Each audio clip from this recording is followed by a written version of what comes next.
Bienvenue dans cette session de 15 minutes de grâce et de vérité. Nous allons tous ensemble louer le Seigneur de tout notre cœur avant d'écouter sa parole.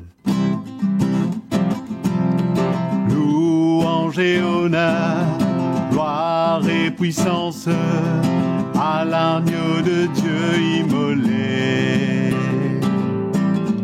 Toutes les nations de la création se prosternent devant le roi des rois.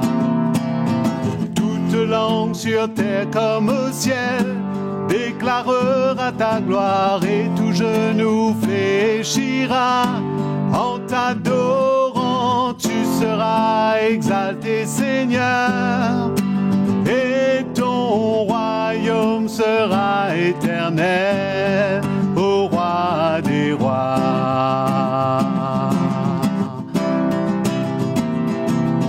Toute langue sur terre comme au ciel déclarera ta gloire et tout genou fléchira. En t'adorant, tu seras exalté, Seigneur, et ton royaume sera éternel, ô roi des rois, ô roi des rois, ô roi des rois. Allons maintenant écouter la parole de Dieu. Bienvenue à notre session de 15 minutes de grâce et de vérité. Vous êtes les bienvenus, mes chers frères et sœurs, et c'est vraiment une joie d'être encore dans la parole du Seigneur. Nous continuons et nous avons vu le rôle et le ministère et ce que le Saint-Esprit était pour Jésus, ce qu'il a fait au travers de lui. Et comment maintenant Jésus, il va parler à ses disciples, et quand il va prêcher, et quand il va partager, il va leur montrer la nécessité, l'urgence pour eux, et qu'eux aussi, ils auront besoin du Saint-Esprit. Nous lisons dans l'évangile de Jean au chapitre 7, le verset 37. Le dernier jour, le grand jour de la fête, Jésus se tenant debout s'écria : « Si quelqu'un a soif, qu'il vienne à moi et qu'il boive. Celui qui croit en moi, des fleuves de vie couleront de son sein, comme dit les Écritures. » Il dit cela de l'Esprit que devaient recevoir ceux qui croiraient en lui, car l'Esprit n'était pas encore, parce que Jésus n'avait pas été glorifié. La déclaration de Jésus nous montre comment c'est indispensable pour nous,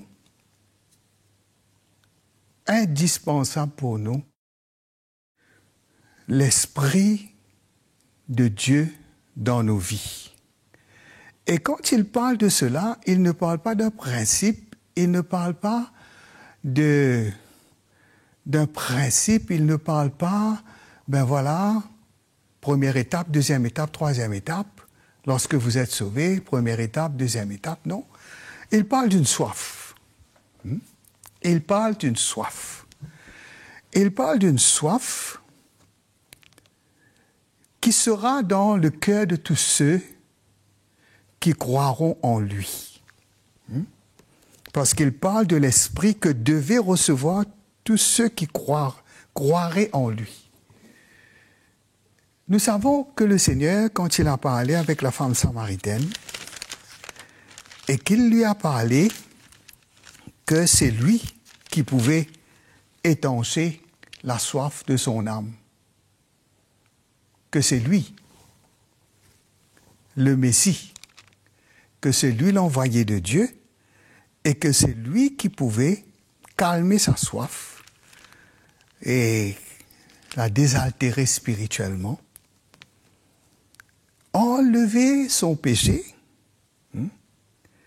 et guérir son âme et lui donner cette eau vive, cette eau de vie que Jésus parlait, dont c'était lui-même.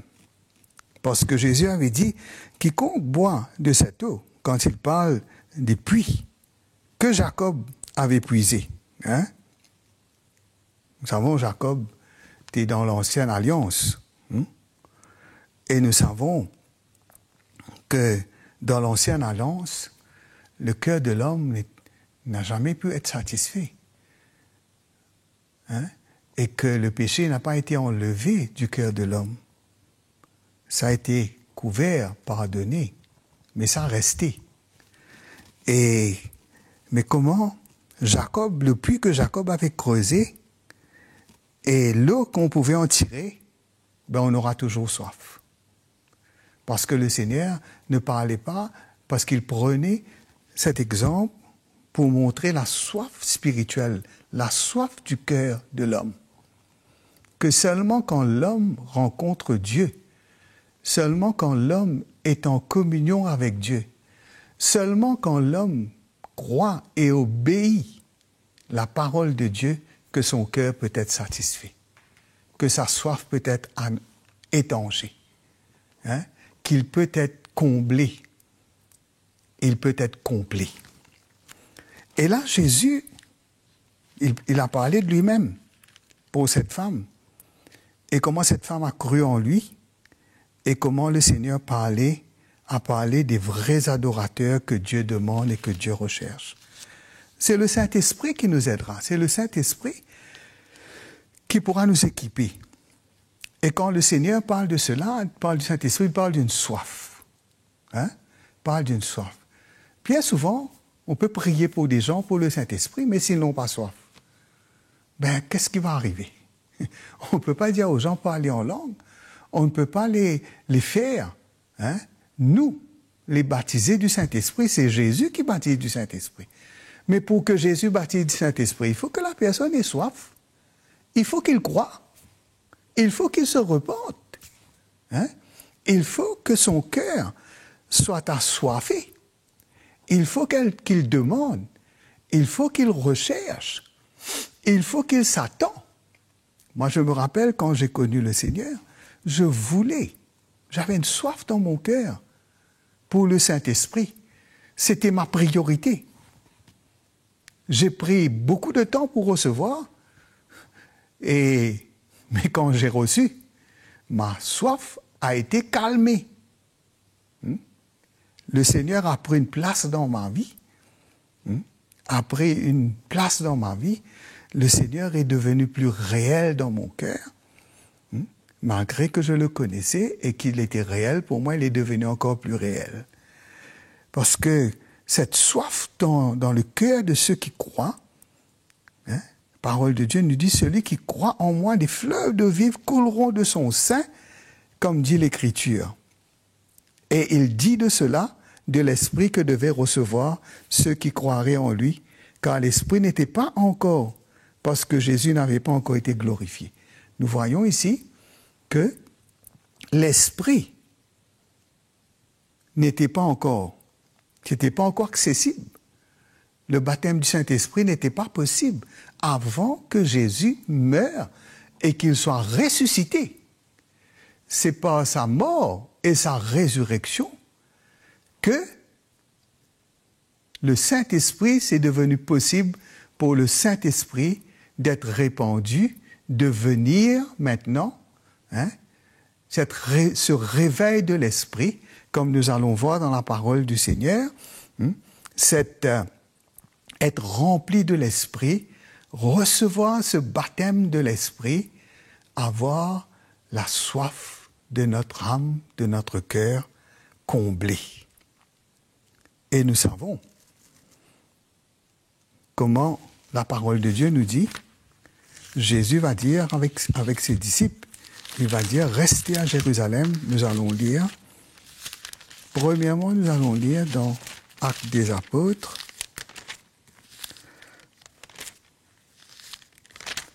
le chapitre 2, le verset 14. Verset 2, chapitre 2, verset 14.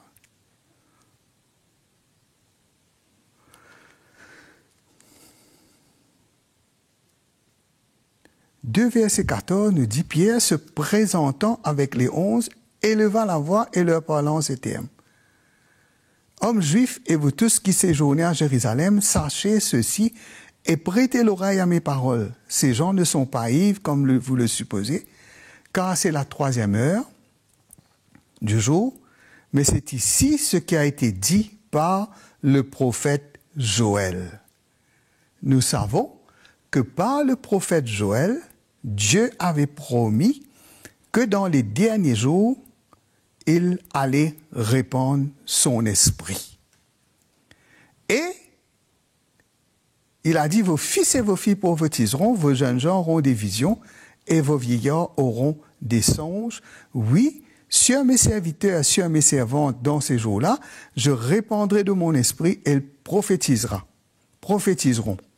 Nous voyons que le jour de la Pentecôte s'est accomplie la promesse de Dieu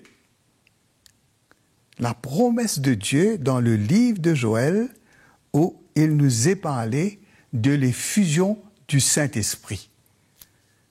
Et pour que cela devienne possible, Jésus a dû mourir. Il est mort. Il a payé le prix pour cela. Il a donné sa vie pour cela. Cela n'aurait pas été possible si Jésus n'était pas mort. Le Saint-Esprit n'aurait pas pu venir habiter en aucun d'entre nous. Mais, par la mort du Seigneur, et Pierre va dire, au verset 32 du chapitre 2, il va dire, « C'est ce Jésus que Dieu a ressuscité. Nous en sommes tous témoins. Élevé par la droite de Dieu, il a reçu du Père le Saint-Esprit qui avait été promis et il l'a répandu comme vous le voyez et l'entendez. » Là, Pierre va dire que Jésus, Dieu a ressuscité Jésus et il dit, nous sommes témoins, il est témoin, tous les apôtres sont témoins, et il dit que Jésus a été élevé par la droite de Dieu, il a reçu du Père. Il a reçu du Père le Saint-Esprit qui avait été promis, et il l'a répandu comme vous le voyez et l'entendez. Il pouvait voir et il pouvait entendre. Il y avait des gens qui étaient confus ce jour-là, certains qui croyaient qu'ils étaient ivres parce qu'ils étaient remplis du Saint-Esprit. C'est pas qu'ils riaient, qu'ils éclataient de rire ou qu'ils faisaient toutes sortes d'extravagances, mais c'était un peu bizarre. C'était pas normal dans le sens qu'il y avait une manifestation, les gens parlaient en langue. OK? Alors, quelle grâce, mes frères et sœurs, que Jésus soit mort et qu'il soit ressuscité pour que nous puissions avoir ce merveilleux baptême du Saint-Esprit. Cette présence de Dieu qui habite nos cœurs. En ceci, je vous dis au revoir et à la prochaine session. Merci. Le Seigneur nous a clairement parlé dans cette session de 15 minutes de grâce et de vérité. Nous vous encourageons à aimer et à partager ce programme. N'oubliez pas de vous abonner à notre chaîne CTMI. Prenez contact avec nous à l'adresse indiquée sur votre écran. Partagez-nous vos témoignages, expériences et n'hésitez pas aussi à nous envoyer vos questions si vous en avez. Nous vous retrouverons à la prochaine session. Jésus vous aime.